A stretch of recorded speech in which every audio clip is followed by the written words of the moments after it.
Hello everyone, and welcome to the third part in the 18-part series on dividend ETFs. I'm looking at every single one of the dividend ETFs that has assets under management of at least $1 billion or more. So far we've looked at DGRO, DGRO, the Wisdom Tree US Dividend Growth ETF, DGRW. And today we're going to be looking at the SPHD, a High Dividend Yield, Low Volatility Index.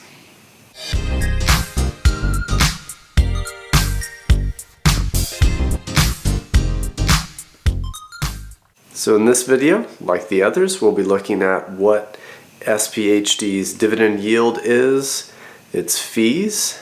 We'll also spend a decent amount of time looking at the strategy. So how does the underlying index for SPHD determine which stocks are in the portfolio? We'll also look at risk. So how does SPHD perform in down markets? Most specifically, how did it do in the COVID-19 crisis? We'll also look at the holdings. So which stocks and sectors does SPHD own right now? And lastly, we'll take a look at performance. So how has SPHD, the ETF, performed since inception? And then I'll also show you how it has performed going back to 1990. So to do that, we'll have to look at not the ETF, but the index that the ETF tracks. First of all, this is the Invesco S&P High Dividend Low Volatility ETF.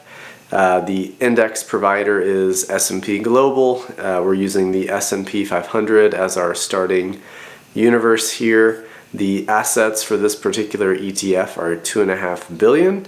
It has a fairly substantial dividend yield, currently at 5.5%, and then also a decently high expense ratio, at least relative to the ETFs we've already reviewed so far in this series.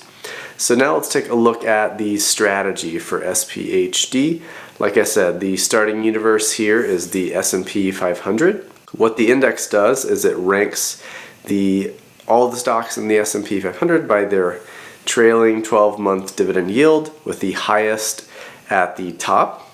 Then it's going to go in and dissect each sector into its own component and choose the top 10 stocks in each sector with the highest dividend yields. So that leaves us with 110 stocks left.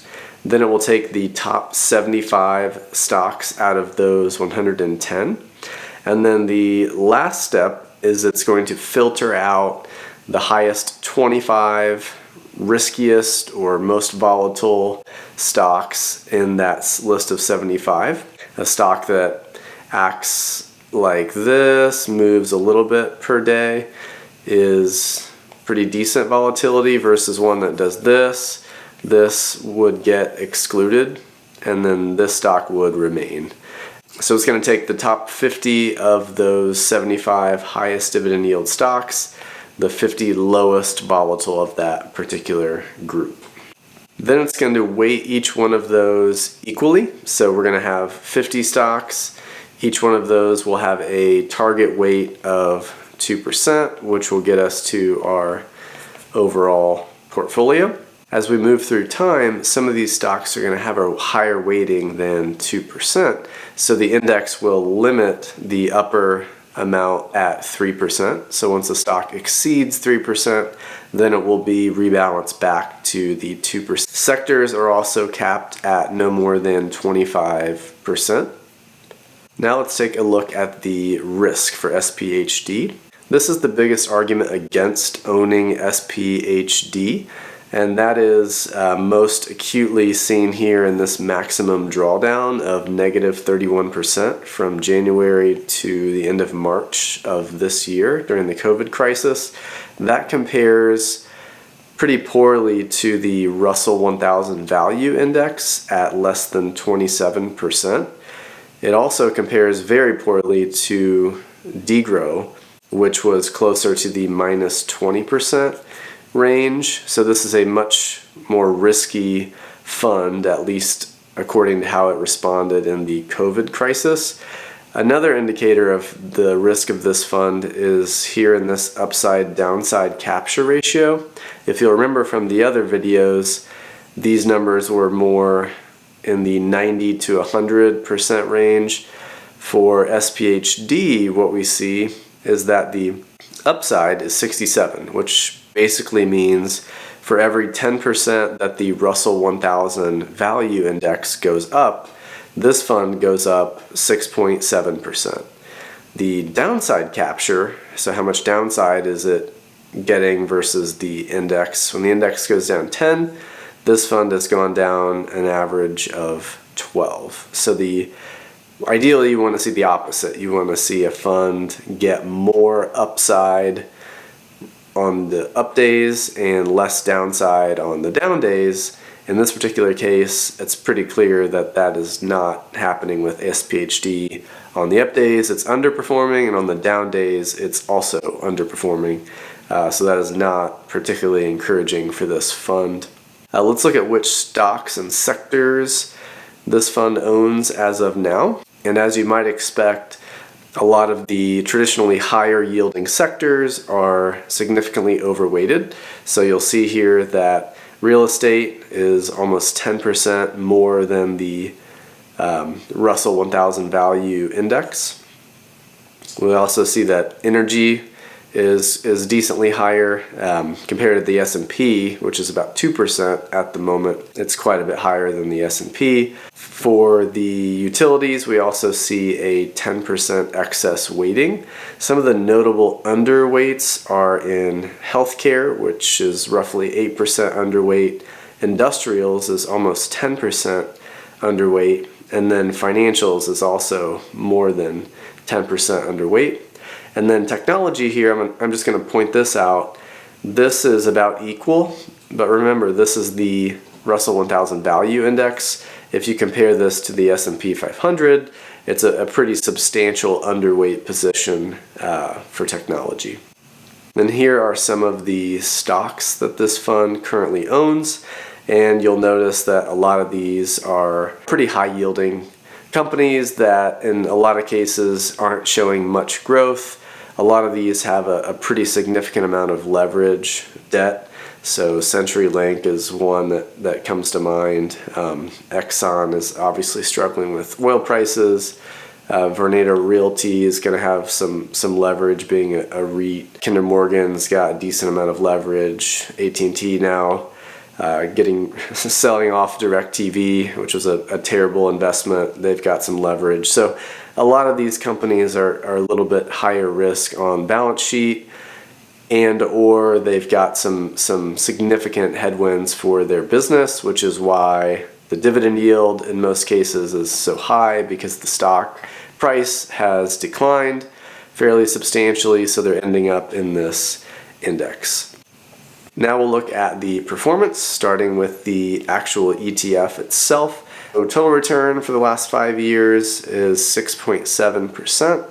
Remember, this is a value fund, so if you're comparing this to the S&P 500 or some growth ETF, it's going to look pretty bad. But as a value comparison, it's been still not particularly great. Looking here relative to the the Russell 1000 value index, it is underperformed by about 2% annually. That gets even worse the closer we get to now. So 3 years out, it's underperformed value by 5.5%, and the last 1 year has been a pretty dismal 12.5% underperformance. Year to date, this fund is actually down nearly 20%. And this is as of August 25th. So performance here for the ETF is not particularly exciting. Let's take a look at how the underlying index has done. How we get these numbers is by looking at the underlying index that the ETF tracks. So in this case, the index ticker symbol here is what I would enter into a Bloomberg terminal if you wanted to look these up yourself. This has data going back to January 31st, 1990. If we look at that date to 8/26/2020, we see that this index has generated 6.9% per year compared to the S&P 500 at 10.3%. So this is fairly substantially underperformed the S&P 500 since 1990. So definitely something to keep in mind before you would invest in this. Performance does not seem to be particularly great relative to some of the more traditional benchmarks. Overall, pros and cons of SPHD. You're getting a value tilt here from equal weighting, and you're also getting a value tilt from the higher dividend yield, which should be favorable for long-term returns. It is pretty concentrated, which I've got here as a both pro and con. The pro being that with a concentrated fund, you have a much higher chance of outperforming the index because the stock selections add more to performance, whereas if you own 400 stocks, you're not going to beat the S&P 500, you're not going to be that much different from it. It doesn't give you much chance to outperform. So if that's your goal, this could be something that could perform well in the future. The flip side of that, obviously, is that you have, number one, more risk, and number two, you can also underperform quite substantially, which has been the case for this particular fund, at least historically. The final pro, which is the biggest draw to this fund, is the high dividend yield. I know a lot of people out there looking for income, especially if you're a retiree. You are getting a nice cash flow from this particular fund. The downside with that is that you are taking quite a bit of risk to get that. The kinds of stocks that this ETF owns, typically higher risk, higher debt, and that has shown itself in the higher maximum drawdowns. It's not as diversified at 50 holdings, and then the biggest con from my point of view would be the performance. Going back to 1990, it just has not done very well. Later this week, I hope to post another one of the videos in this series. If you want to help me choose which ETF to cover next, go ahead and leave a comment in the comment section, and I'll calculate how many votes each ETF gets. If you want to get notified when the next video comes out, hit the subscribe button and turn on the bell icon. If you found this video helpful, hit the like button. Really appreciate that, and thank you for watching.